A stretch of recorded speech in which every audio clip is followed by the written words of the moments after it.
La ciencia del amor. La unión de la pareja, por el verdadero amor. John Baynes. 37. La moral, en el amor. Como es de comprender, resulta fundamental en un libro sobre el amor, el establecer cuáles son realmente las conductas morales e inmorales, aun cuando pareciera a simple vista, que ya se hubiera dicho todo este respecto, por la ley y los preceptos morales y religiosos conocidos. No obstante, nos interesa llegar considerablemente más lejos de lo sabido, y penetrar en el fondo más profundo de lo que realmente es moral e inmoral, traspasando los límites estrechos y rígidos de las creencias vulgares, todavía más allá de esa moral memorista que proviene del archivo cultural de la humanidad, y que es aceptada ciegamente por el individuo común. Todas las sociedades se rigen por determinados preceptos morales, pero estos difieren considerablemente según la época y el lugar.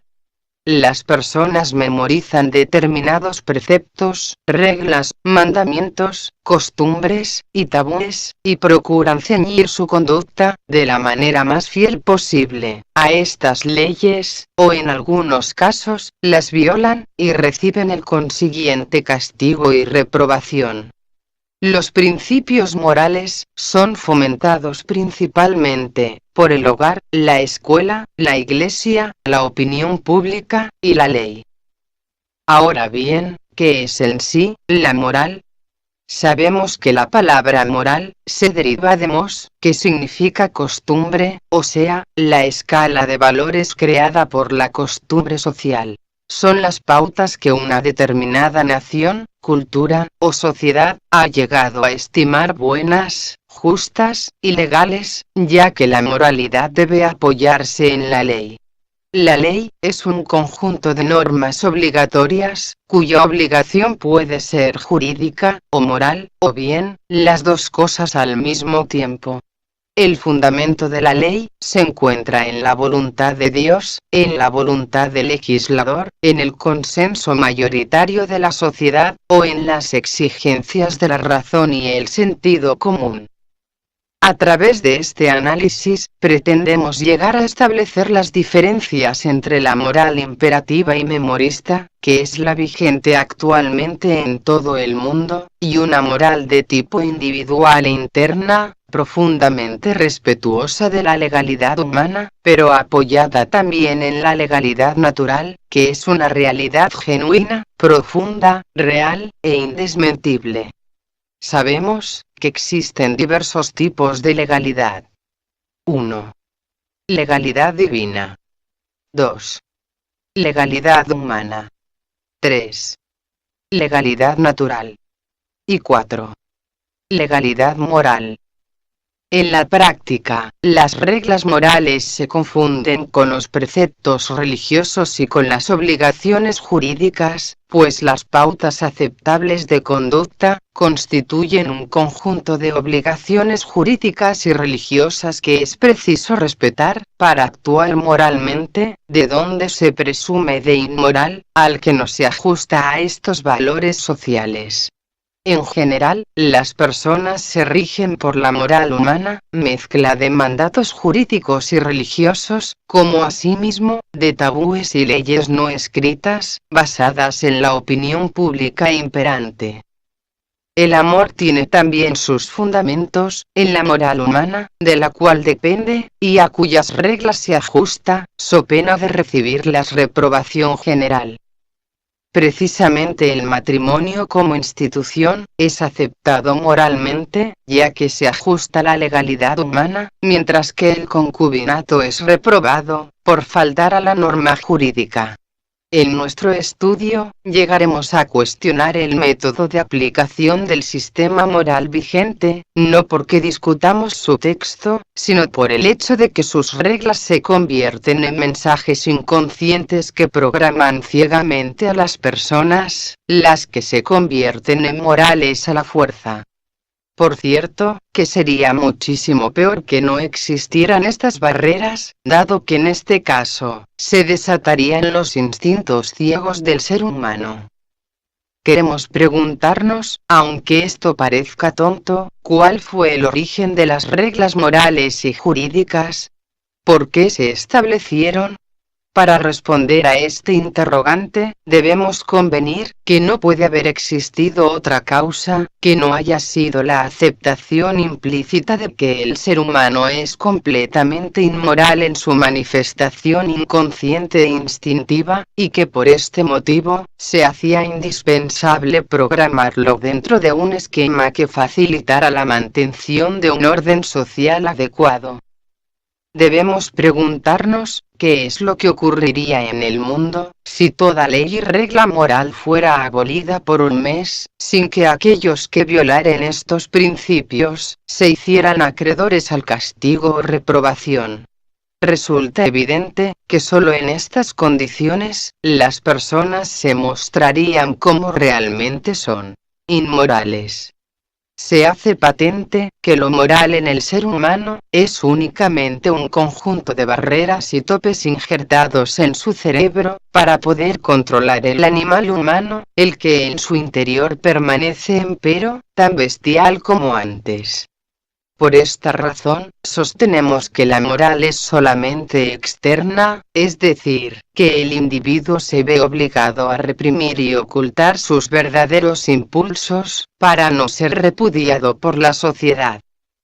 En su inconsciente, en cambio, tiene plena vigencia, el hombre primitivo. Es allí, donde el sujeto viola todos los reglamentos conocidos. Mata, roba, destruye, engaña a su esposa, comete incesto, y da rienda suelta a toda clase de impulsos animales. Los principios morales, solo actúan en lo que se refiere a su proyección exterior, pero no modifican su mundo interno. Aunque estos mandamientos sean muy apropiados, únicamente tienen efecto en el plano del bien social, pero no a nivel interno del individuo. De este modo, vivimos en una sociedad más o menos moral, pero compuesta por individuos internamente inmorales. A ellos se refería Jesús, cuando hablaba de los sepulcros blanqueados, para describir el fenómeno de la existencia simultánea, de una moral externa, y descomposición interior. Muchas veces se ha pretendido, a través del puritanismo, establecer mandatos de una fuerza tan arrolladora, como para evitar que el sujeto pueda apartarse del camino recto, pero esto no ha hecho más que agravar la situación individual. Lo mismo ha ocurrido con la ley, ya que la fuerza de sus penas, no tiene el único objetivo de castigar, sino también de prevenir el delito, es decir, disuadir a los que pretendan observar conductas antisociales. Todo esto se ha hecho para proteger a la sociedad, pero ¿quién protege al individuo? ¿Quién puede ayudarlo a conseguir una moralidad interna, para llegar así a ser más espiritual? Solo puede conseguirlo él mismo, comprendiendo el fenómeno que estamos mostrando. Lo que verdaderamente deseamos, es determinar cuándo el ser humano se comporta de una manera integralmente moral, y en las circunstancias en que falta a estos principios.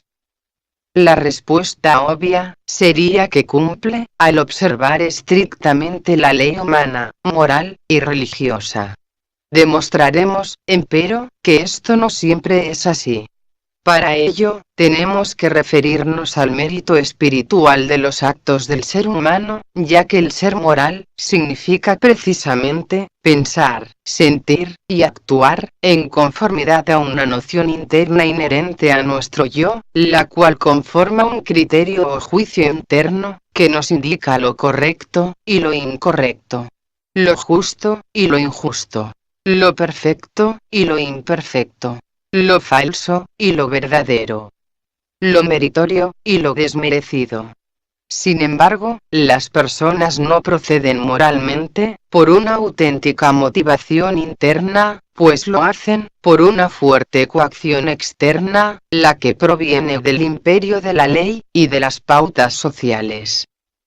Debemos preguntarnos una vez más, si existe algún mérito espiritual en respetar la ley, cuando no se puede faltar a ella. ¿Es auténticamente moral el sujeto que no roba ni asesina, por miedo a ser castigado? Es preciso reconocer que la moral humana es incompleta, al desatender lo que se refiere a la aceptación voluntaria de sus normas, por parte del individuo. De esta manera, podemos hablar solamente de actos morales, pero rara vez de intenciones. Intenciones morales. No existe un aval interno para los actos morales del individuo. Este respeta la legalidad, porque no tiene otro camino, avalado en la práctica, por el sistema de premio y castigo. Por cierto, que esta no es una situación general, ya que existen también por fortuna, quienes actúan correctamente, por mandato interno, y no externo.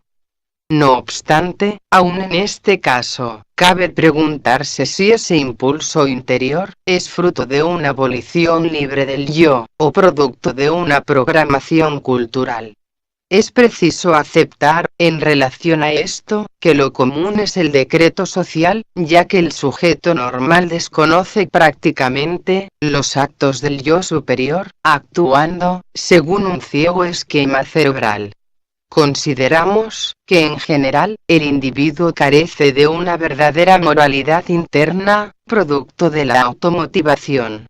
Puede existir en muchos casos una pasión moral, un acto pasivo, pero muy raras veces una acción moral, es decir, una actitud moral, activitual. Distinguiremos entonces tres tipos de moralidad. 1. Social o externa. 2. Individual programada. Y 3.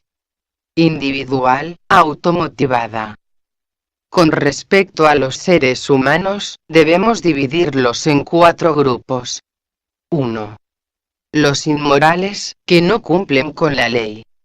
2. Los básicamente inmorales, pero que cumplen la ley, por temor. 3. Los que habiendo internalizado parte de la moral social, cumplen con sus reglas, no por temor, sino por una suerte de convicción interna, que nace de automatismos creados por el mensaje educativo social. Se comprende que en este caso, el respeto a la moral, solo tiene, en relación al individuo, el valor de un reflejo condicionado, ya que no es automotivado. Y 4. Los que cumplen con las reglas morales y jurídicas, por una libre motivación interna, carente de cohesión externa.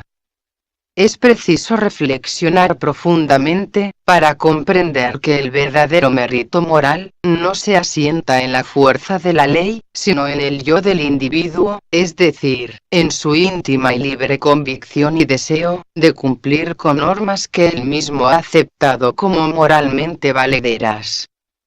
De otro modo, el sujeto no realiza una acción moral, sino una pasión moral, es decir, se entrega pasivamente a cumplir ciertas disposiciones, de manera ciega y mecánica, sin la menor noción comprensiva de lo que éstas significan valorativamente.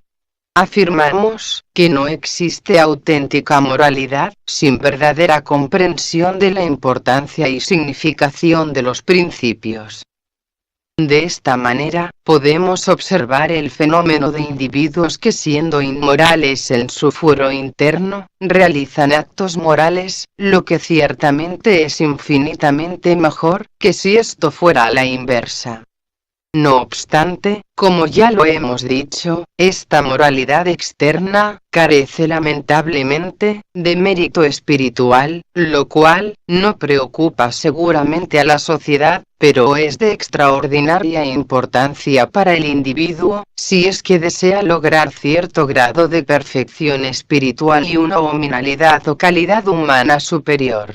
Además, la virtud espiritual es lo único que permite en última instancia el aceptar a un sujeto como realmente moral, garantizando la solidez y permanencia de sus cualidades y una actitud de respeto por la ley, de carácter voluntario y no compulsivo. Si la ley falla porque no establece penas para determinadas faltas, el individuo moral no caerá en estos renuncios, porque la noción de lo correcto forma parte de su propio ser, no por haber sido programado para ello, sino por libre y soberana elección. Este análisis nos conduce a establecer una importante diferencia entre la moral interna y la externa, y es la siguiente. La posesión de la externa no garantiza la tenencia de la moralidad interna. Pero al detentar esta última, siempre se posee la anterior, ya que el sujeto alcanza una conciencia moral interna autogenerada, activitual y dinámica, y no programada y estática. Para aclarar más nuestro examen, interesa considerar la situación delictual del ser humano, en el sentido de que todos los que respetan la ley, son honrados y morales ante la sociedad.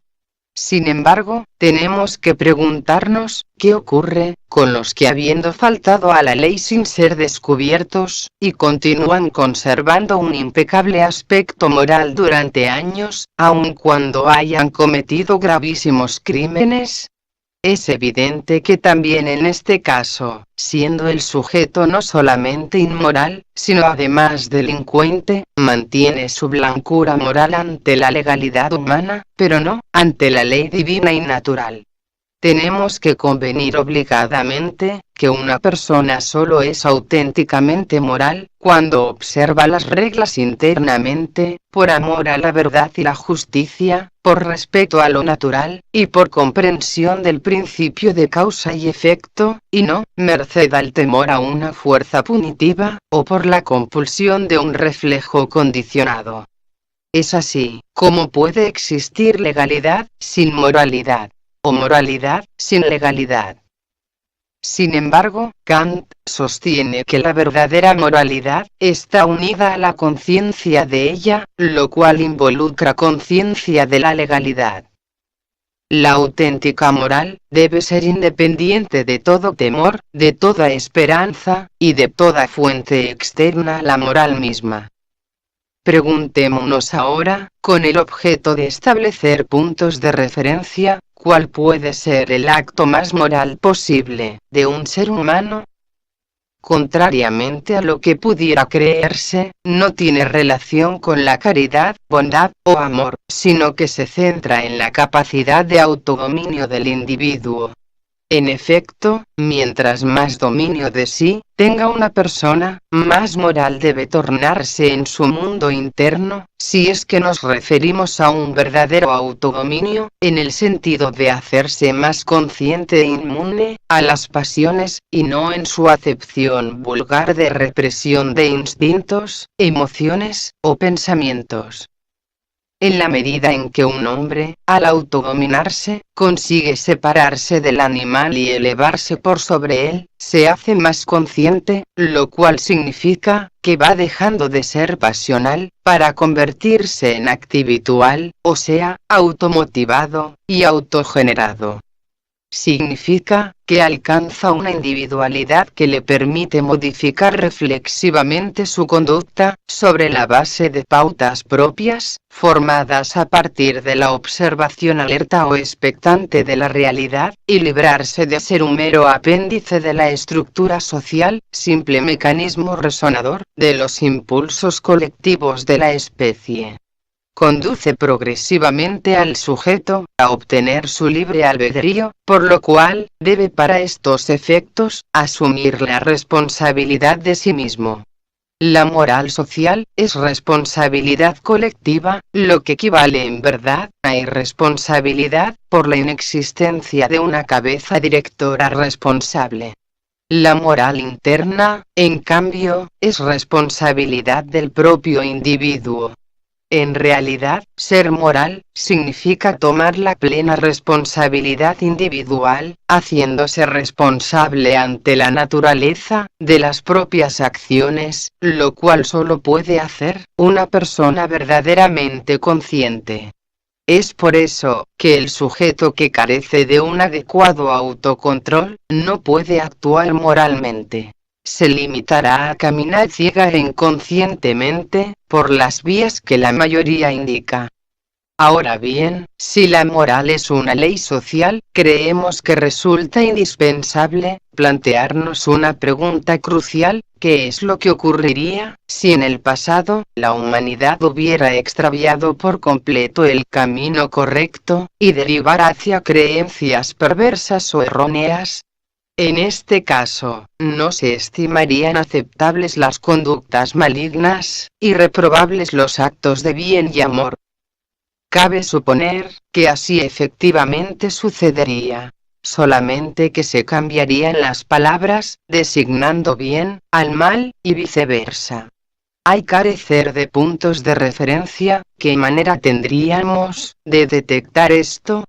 Es preciso convenir que ninguno, y que el proceso solamente sería advertido por los individuos que hubieran llegado a poseer una moral interna autorreflexiva. Es el peligro de las conductas masivas del hombre, que lo patológico o incorrecto puede inadvertidamente convertirse en algo normal o adecuado.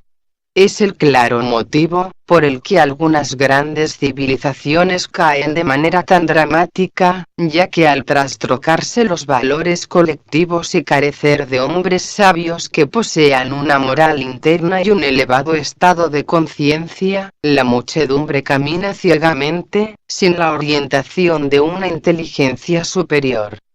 Con frecuencia, los verdaderos sabios existen, pero en vista de que cometen el pecado de pensar de manera diferente a lo que la mayoría acostumbra, se les considera dementes, o indignos de confianza o credibilidad. Por desgracia, la muchedumbre solo acepta aquellas sugerencias y conceptos que provienen de hombres de gran prestigio personal, cualidad que desafortunadamente se mide en capital financiero o académico, y no en términos de real sabiduría. Debemos considerar que un semisabio puede ser infinitamente más perjudicial para la humanidad que un ignorante, ya que desconoce por completo los efectos que producirán sus actos personales. El concepto de real sabiduría se ha extraviado lamentablemente, y hoy en día conocemos, salvo rarísimas excepciones, exclusivamente hombres doctos que entienden solo una parte infinitesimal de la película de la vida. No solamente buscamos la rehabilitación del amor y la moral, sino también el rescate de los valores espirituales de la humanidad, la que, cogida en las redes de un despiadado materialismo, ha extraviado su camino evolutivo. Llegamos al momento de establecer la existencia de una conducta moral satánica y una conducta moral divina, las que tienen, empero, más que ver con la ley natural que con la humana. En efecto, hasta ahora solo nos hemos referido muy superficialmente a la legalidad natural, la más importante de todas. Concepto que entenderemos al efectuar una comparación entre ella, la legalidad natural, y la ley moral. Llamamos ley natural a los principios inmutables de la naturaleza, y sostenemos que estos se originan en las reglas del juego establecidas por el Creador en todo el universo. Estas normas de acción son invariables y eternas, y están más allá del bien y del mal, ya que los trascienden. Cotejemos ahora ambos principios. 1. Ley moral, ética. Puede ser violada. Se expresa en lenguaje prescriptivo. Rige en el reino de los fines. Es expresión de un imperativo, es decir, de un principio objetivo y válido, de la legislación universal. Y 2. Ley natural, científica. no puede ser violada. Se expresa en lenguaje indicativo. Rige en el reino de las causas. Es comprobatoria. Es la expresión de las relaciones constantes, observadas en los fenómenos de la naturaleza. Hemos definido lo satánico, como lo natural corrompido o pervertido. El hombre es un sujeto pervertido, porque al abandonar su condición meramente animal y comenzar su trayectoria hacia el extremo opuesto, hombre, perdió su pureza, la del animal salvaje, sin alcanzar la conciencia humana, corrompiéndose, al llevar una existencia híbrida, e inconsciente de lo justo, o incorrecto. El Homo sapiens es un animal al que se le injertó un principio divino. Era de esperarse que esta revolucionaria mezcla lo condujera primeramente al natural resultado de un caos engendrado por la desesperada búsqueda de sus propias pautas, para las cuales no existían precedentes. Podríamos decir entonces, que la corrupción de la que hablamos, es un fenómeno propio de la angustiada exploración y rebusca, de su particular identidad y destino. No obstante, esto no significa que sea lo adecuado, ya que deseamos recalcar el hecho de que ha extraviado la senda de encontrar su propia identidad y evolución. La corrupción que en un principio debía ser lógica y natural, es ahora, fruto de la ignorancia, la desidia, la irresponsabilidad, y la desorientación. A pesar de que el animal hombre vive en la naturaleza y por la gracia de ésta, no respeta sus leyes, sino que trata de imponer sus propios deseos, que muchas veces, son bestiales, caóticos, y arbitrarios. Esto no ocurre con el animal salvaje, que vive en la sabiduría de la naturaleza, respetando y cumpliendo con sus leyes, situándose en una relación armónica con ella. Definimos en consecuencia lo satánico, como lo natural corrompido, y lo divino, como lo natural puro.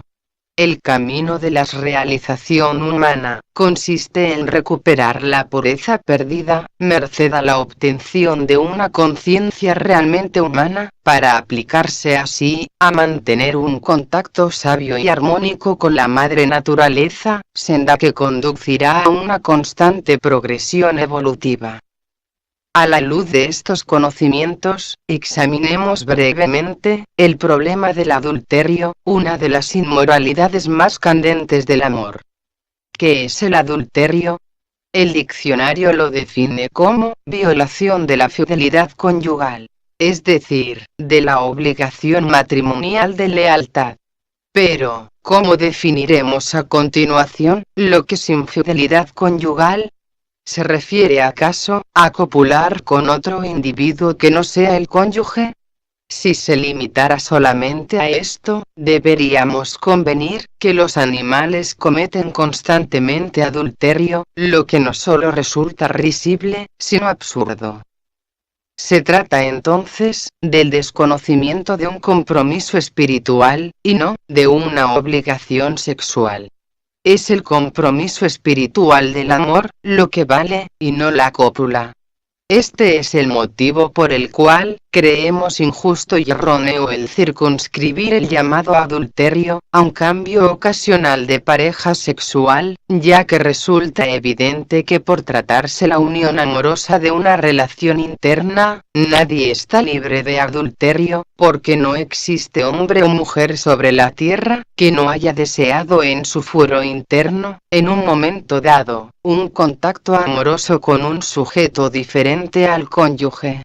Es quizás tanto más grave que la cópula, pues ésta expresa un compromiso genital que puede no alcanzar el mundo interno del sujeto, como ocurre en cambio en el caso de un deseo amoroso insatisfecho. Comprobamos una vez más lo que hemos dicho sobre la moralidad interna y externa, debido a que puede ser más inmoral comprometerse emocional que genitalmente, porque mientras el deseo sexual se extingue después del coito, la emoción puede tener una permanencia infinitamente mayor. En la práctica, podemos comprobar que la gente jura amor eterno, pero jamás promete cópula eterna, ya que ésta, por sí, carece de compromiso amoroso. El problema reside en que como lo sexual es considerado sucio o manchado, se presume que el sujeto cometería un pecado mayor al efectuar un coito con otra persona, que al desear íntimamente una relación amorosa de tipo emocional. Creemos que es preciso manejar con precaución el calificativo de adúltero, considerando que existen al respecto muchas posibilidades. Existe la fidelidad de corazón, de sexo, de mente, y de espíritu. Un sujeto puede ser infiel en su corazón, y leal en lo sexual, o bien cometer adulterio genital, manteniendo una lealtad emocional, mental, y espiritual. Esto nos lleva a procurar establecer qué clase de infidelidad puede ser más grave, la espiritual, o la sexual. Lo ideal sería, por cierto, responder que lo indicado consistiría en mantener la fidelidad integral, es decir, a todos los niveles. Sin embargo, conociendo los avatares y flaquezas del ser humano, reconocemos que esto es casi imposible, por lo que subsiste nuestra duda anterior. Al respecto, consideramos que no es posible establecer una norma general, sino que es preciso calificar al sujeto presumiblemente adúltero, de manera individual, procurando determinar cuál ha sido su grado o nivel de infidelidad, especialmente saber si la infidelidad, ha vulnerado el contacto espiritual de las partes, o si ha deteriorado la confianza. Resulta evidente que para una mujer, por ejemplo, es muchísimo más amenazante y grave que su esposo confiese estar enamorado de otra mujer, aun cuando jamás la haya tocado, que su admisión de haber tenido una aventura sexual, sin mayor trascendencia. No es posible exonerar a los que cometen adulterio, pero es preciso ponderar de la manera más ecuánime posible la subsistencia o destrucción de los lazos espirituales de la pareja. Existen muchos matrimonios que han llegado a un oasis de calma y felicidad después de haber sobrevivido al impacto del adulterio, y otros en cambio, que se han separado a la menor amenaza de infidelidad, lo que ocurre generalmente por la inexistencia de auténticos y profundos vínculos espirituales, los cuales, si es que son realmente fuertes, deben resistir cualquier crisis. Esta fidelidad espiritual es en verdad la base de la genuina lealtad. Analicemos por otra parte el caso de algunas personas extremadamente puritanas en sus costumbres sexuales, que llegan a mantener absoluta castidad genital durante años, sea por razones místicas o psicológicas, pero que en su interior viven un infierno de lascivia y morbosidad. ¿Son acaso morales y puras? Por cierto que no, ya que carecen de la moral interna. Mientras observan una legalidad sexual, dan rienda suelta a la inmoralidad psicológica. Muchas veces, la opinión pública se impacta al enterarse que uno de esos sujetos puros es en verdad un perfecto depravado, aun cuando externamente conservaba una perfecta blancura moral. Creemos que interesa sobremanera el comprender las diferencias existentes entre el concepto puro o impuro aplicado al ser humano, ya que este conocimiento debe ser parte importante de una ética amorosa, especialmente si el sujeto pretende alcanzar una superación espiritual paralela a la relación amorosa. Por lo general, la pureza se relaciona con un debilitamiento del cuerpo físico, por medio del ayuno, la penitencia, y la abstención de sexo, alcohol, y tabaco. Se cree que de esta manera, el sujeto se hace más espiritual, pensando posiblemente que al debilitarse lo físico, se fortalece lo espiritual, y que esto, de manera inmediata, debiera purificarlo. Por nuestra parte, sin desconocer el beneficio indudable de lo ascético, negamos el mérito espiritual de este sistema, a no ser que vaya acompañado de un riguroso control y sublimación interna. Lo que el individuo se abstenga físicamente de hacer, no es lo único importante. Es la actitud interior, lo que resulta más relevante. Existe una castidad interna, que refleja la verdadera pureza a la que debe aspirar la persona, la que se alcanza mediante la educación y dominio de sí mismo. Cuando el individuo da conciencia e inteligencia superior a sus tres centros vitales, instinto, emoción e intelecto, cierra las puertas a la morbosidad de la masturbación inorgánica, de la cual ya hemos hablado, la que afecta profundamente su equilibrio interno. Pureza es el grado de hominalidad o calidad humana de un individuo. Es la medida en que éste, alejándose del animal, se acerca a lo humano, el polo superior de la evolución. Ya hemos mencionado el trayecto que debe recorrer el Homo sapiens hacia su evolución más elevada, y hemos comentado que apenas se encuentra en el tramo inicial de este recorrido. Pues bien, para recuperar su pureza original, debe ascender en el camino evolutivo, para obtener de este modo, la pureza humana equivalente desde el punto de vista natural, a la blancura animal, pero revestida ahora de la formidable conciencia humana superior. Se hace evidente, no obstante, la objeción lógica de que todo avance evolutivo de una especie es muy lento, por lo que un hombre podría tardar milenios en acercarse a la cúspide de sus posibilidades. Sin embargo, nos hemos referido en otras obras a la posibilidad de que el individuo se convierta en un auténtico mutante, experimentando de este modo un prodigioso salto hacia el futuro. Es lo que se pretendió verdaderamente alcanzar, en las auténticas escuelas iniciáticas e herméticas desde la más remota antigüedad, y muchos ejemplos históricos de personajes extraordinarios, nos indican que se obtuvo el éxito. Pureza, es entonces el grado de hominalidad alcanzado por un individuo, es decir, la magnitud de su aproximación a la cima de las posibilidades de la especie. Todo confirma lo que hemos comentado, en relación a la imposibilidad de separar el problema del amor, del individuo mismo, ya que verdadero amor, significa amor entre personas superiores desde el punto de vista espiritual y evolutivo, mientras que el falso, es la relación entre sujetos evolutivamente inferiores.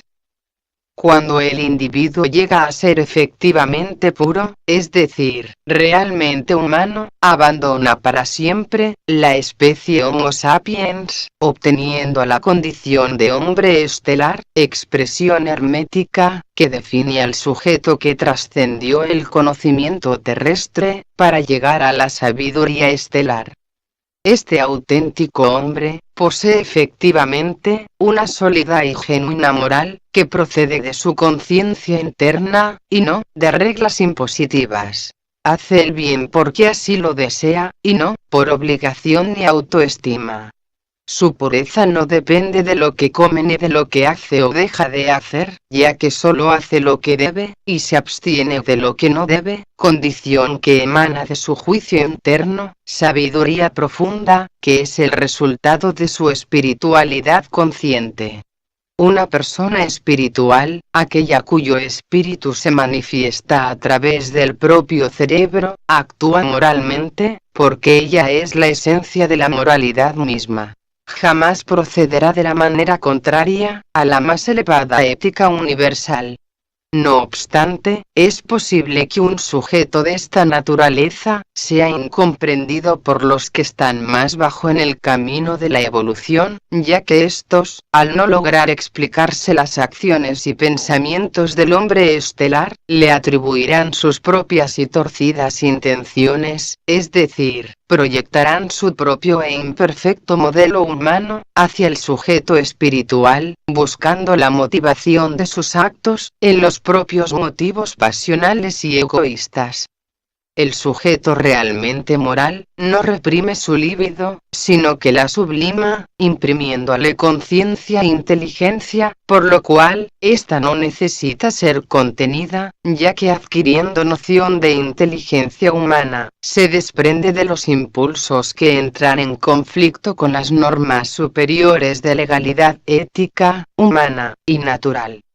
Estas fuerzas no se extinguen, sino que se transforman en virtudes superiores, lo que refleja la esencia de lo que es la sublimación.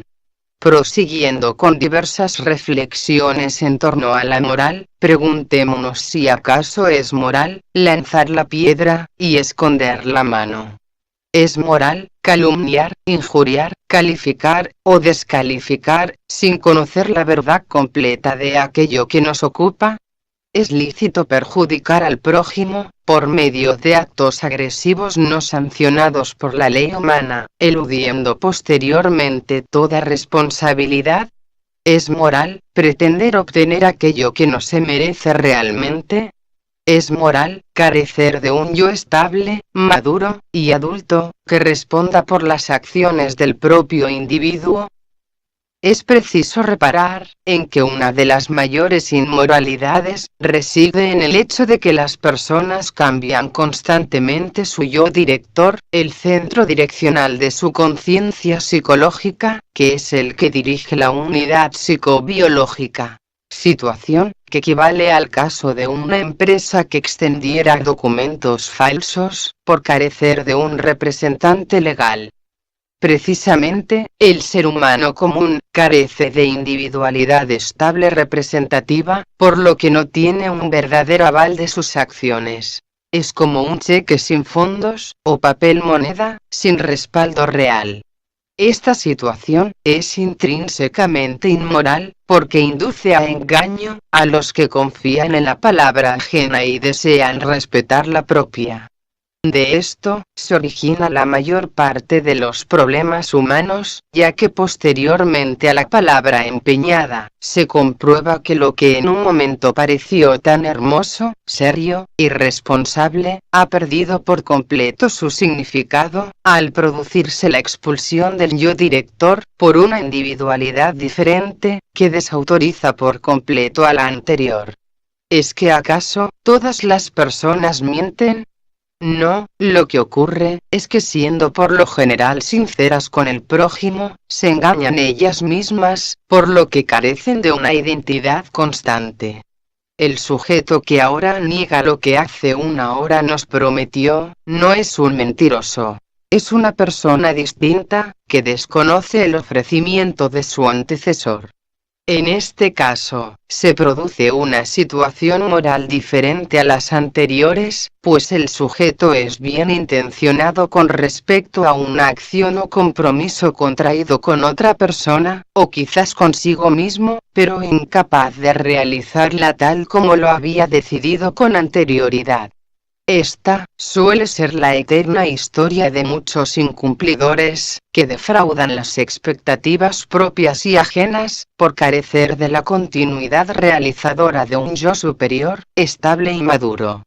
Nos lleva a juzgar con indulgencia a los que faltan a veces a compromisos familiares, filosóficos, ideológicos, de amistad o de amor, ya que lo hacen sin ninguna malicia. No obstante, no hay que perder de vista el hecho de que sus faltas pueden en un momento dado provocar gravísimas consecuencias a sus familiares, amigos, asociados o a su propia persona. De este modo, queremos mostrar cómo existe también la inmoralidad interna, sin mala intención del individuo, sino como consecuencia de la falta de respaldo inteligente y superior, de sus actos, emociones y pensamientos.